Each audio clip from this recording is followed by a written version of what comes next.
初心者ガイド月英編。はいどうも、いつきんです。本日の動画は去年上げた初心者ガイドの特別編ということで、おすすめの月英キャラについて紹介をしていきます。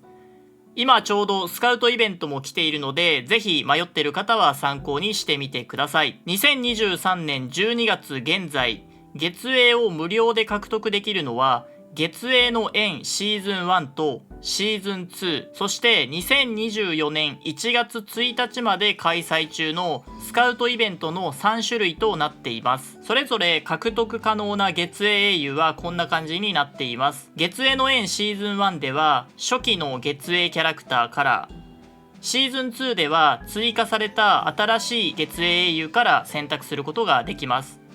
そして現在開催中の月英スカウトイベントについては、ランディ、シュウ、ユピネ、ルートビヒを除く星5月英キャラから選ぶことができます。はい、それではそれぞれのコンテンツで獲得できるおすすめ英雄を紹介していきます。もちろん一番は自分が欲しい英雄を選択することなんですけど、悩んでいる人に最近のコンテンツでの使用率や使用感からおすすめを選んでいます。月英の縁シーズン1のおすすめからは、覇者剣、破壊者コルブス、幻影のテネブレアの3種類がおすすめです。覇者剣は現在、闘技場、ギルド戦、RTA すべての対人で有効なキャラです。光ランディや闇ユピネ、クリーブ相手に使用することが多いです。苦手なキャラとしてスタンを持っているアロウェルやソリタリア、最近追加された睡眠の闇霊、あとは火力で押し切られる光チェルミアが苦手です。破壊者コルブスは光ランディや闇ユピネ、光チェルミアのような全体クリティカル攻撃が多いキャラに有効です。苦手なキャラとしては烈将を持っている闇衆や闇霊、クリティカルをなかなか出さずダメージを出せるカリナなんかが苦手となっています。幻影のテネブレアは昔から強いキャラですが、深淵の攻略のお供に使ったり、対人では単純にアタッカーとして利用されることが多いです。苦手なキャラとしては全体攻撃を持っているベリアンや光チェルミア、光ランディ、闇ユピネと苦手なキャラがだいぶ増えてはきましたが、それでも他の月英に比べて汎用性も高く火力も高いので依然人気なキャラクターです。月英の縁シーズン2のおすすめは、闇カーウェリック、闇レイ、光リリアスの3種類。闇カーウェリックはクレンザー系最強キャラで、攻撃力の高い英雄に対しても攻撃力ダウンや強化剥がしを使える汎用性のある英雄です。最近ターン延長を使えるキャラクターが増えたものの、1ターン程度なら気にせずに戦えるスペックを持っています。苦手な英雄としてはシャルンや光リリカといったターン延長を持つ英雄や強化剥がしを持っている英雄が苦手です。得意キャラに光アンジェリカが入っていますが、同時に苦手キャラでもあるので注意してください。また最近では猛毒使いが増えてきたので、免疫や弱体解除の価値がまた上がってきている環境でもあります。闇霊はバランス調整で強化されました。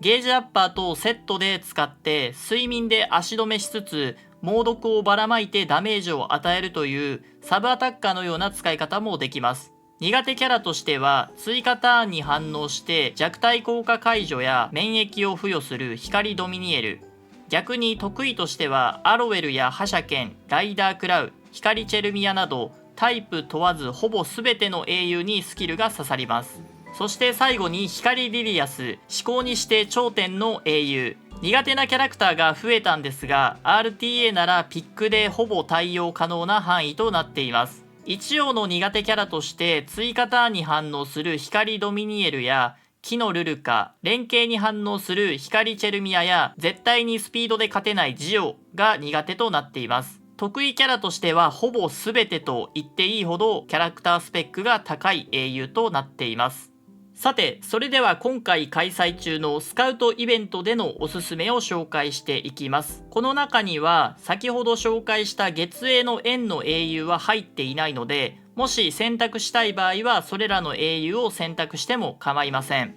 まずはラストライダークラウ、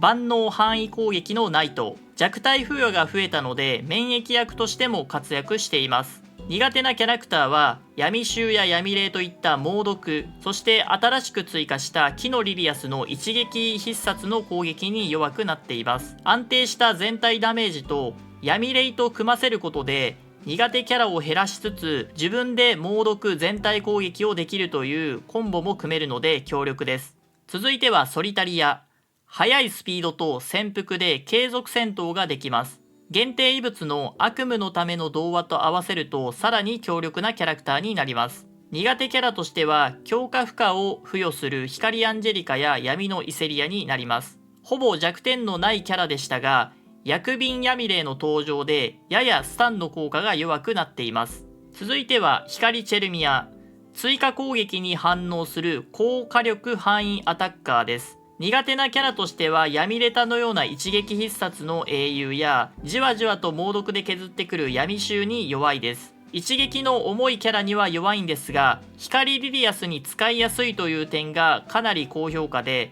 全体攻撃もかなり強力なので魅力的なキャラです。続いては闇ベローナ。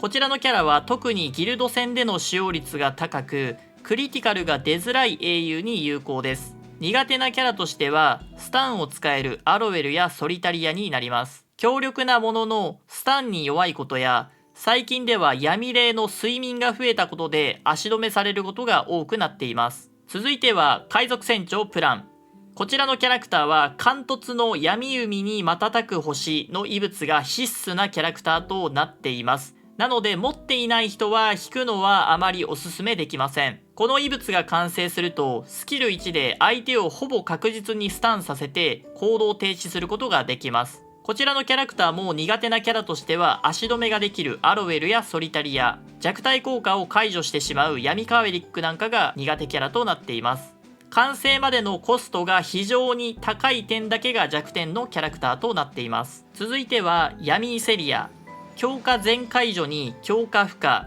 防御力ダウンに蘇生阻止と強力なスキルが一つのキャラに収まっています。苦手なキャラとしては強化負荷を付与する光アンジェリカや睡眠を使ってくるシュナや闇霊になります。全英雄で見てもトップクラスに強力なスキル効果が集まっている英雄なので、RTA ではプレ版筆頭のキャラクターです。そのため RTA で使いたいとなって選んでも使えない可能性があるので注意してください。最後は魔人の影。パッシブを無効化する封印を持つ貴重な英雄です。現在のところナユルと魔人の影しか封印を持つ英雄はいないので、ナユルを持っていない人は魔人の影を選ぶのも選択肢の一つです。苦手なキャラとしては光アンジェリカ。アンジェリカのパッシブを封印してしまえば怖いものはありませんが、戦いの中ではパッシブを封印したい英雄が複数現れることが多いので、そういった場合に一緒に編成されていると苦手という意味で入れています。封印は強力ですが、複数の封印対象がいる場合は使い方が難しくなってくるので注意してください。